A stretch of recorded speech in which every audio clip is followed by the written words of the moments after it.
रुँदै कराउँदै एयरपोर्टमा अपराधी जस्तै कोही पनि आफन्तहरू हामीलाई बिदाबारी गर्न आउने अवस्था पनि भएन। भारी मन लिएर हामी अमेरिका पुग्यौं। अमेरिका पुग्न साथ रङ्गशालाबाट लुटेको रकमले ग्रीन कार्ड किने, करोडौं पैसा यताबाट उता पठाएका हुन्, ग्यास स्टेसन खोलेका छन्, लिकर सप खोलेका छन्, विभिन्न भ्रमहरू फैलाउने काम भयो। जबकि हामीलाई निकै धेरै आत्मबलको खाँचो थियो, सहाराको खाँचो थियो, अझ हामीलाई डिप्रेसिभ बनाउने काम भयो। त्यसलाई पनि हामीले सह्यौं, सहर्ष स्वीकार्यौं। एक दिन त बोल्ने समय आउँछ, भन्ने समय आउँछ, एक दिन त सत्य कुरा आइहाल्छ नि, अहिले सहनुपर्छ भन्दै गयौं। जब बच्चालाई लिएर हामी हस्पिटल जान्थ्यौं, अपडेटहरू दिँदै जान्थ्यौं, धेरै शुभेच्छुकहरूले ब्लेस गर्नुभयो, उहाँहरूलाई सबैलाई धन्यवाद दिन चाहन्छु। तर कयौंले वर्षौंदेखि हामीलाई खेदिरहनु भएको थियो, आलोचना गरिरहनु भएको थियो। उहाँहरूले हामीलाई जेसुकै भन्दा पनि हामी सहेकै थियौं, तर बच्चालाई रिप लेख्नु भएको थियो। बाबुआमा जस्तो लुटेरा नबन है छोरी, ठगको सन्तान, अन्टा कण्ठा।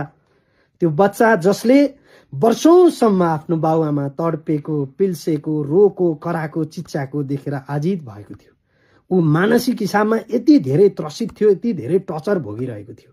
अझ हामी त्यहाँ पुग्दा पनि एउटा मानवीय संवेदना पनि महसुस नगरिकन बच्चालाई धरि त्यसरी चाहिँ रिप लेखियो। त्यसलाई पनि हामीले स्वीकार्यौं। केही विज्ञापनहरूको काम हामी गर्दै थियौं। एउटा ज्वेलरी सपको विज्ञापन हामीले बनायौं, रियल एस्टेट कम्पनीको एउटा विज्ञापन बनायौं।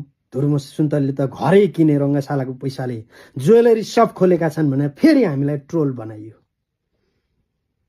जबकि हामी वैवाहिक जीवनमा बाँधिएका सम्पूर्ण गरगहनाहरू बेचेर केही उपाय नभइसकेपछि प्लेनको टिकट काटेर अमेरिका पुगेका थियौं। जसले आलोचना गर्नुभयो केवल आत्मसन्तुष्टिका लागि थियो होला त्यो। यहाँहरू सबैलाई धन्यवाद दिन चाहन्छौँ। आज त म यही छु।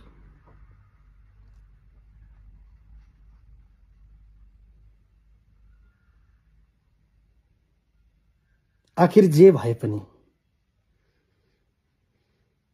मैले गाली नै खाएर भए पनि देशको 30,000 क्षमताको रङ्गशालाको जग बसालेको, त्यसमा मलाई गर्व छ।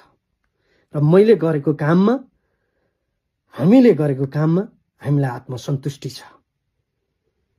किनभने हामी आफैमा पनि प्राविधिज्ञ नहुँदै पनि आज प्राविधिकका त्यत्रा मूल्याङ्कनहरूको रिपोर्टमा पनि कहीँ पनि कैफियत नदेखिनु, त्यसमा हामी गर्व गर्छौँ।